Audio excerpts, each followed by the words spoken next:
Hello and welcome. My name is Bradleymayerharman and I'm here joined with Simran Bhamu.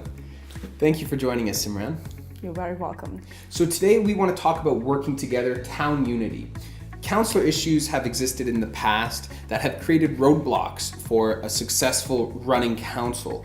And what I want to know is, how are you going to prevent this from happening into the future? And what can you personally do to make sure that you prevent anything happening moving forward? Great questions.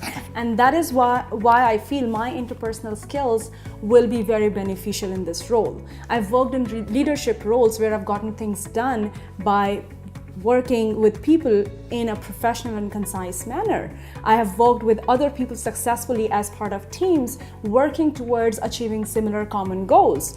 And I strongly believe in the concept of being able to agree even in terms when you disagree on certain things. I feel that people have the right to opinions, but it should be put forward in a professional and concise manner where it does not arise any kind of code of conduct conflict.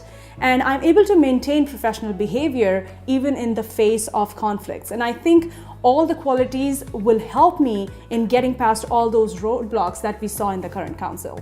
Okay, well, thank you very much. And I hope that the next council certainly does not have the same level of roadblocks that we've seen in the past.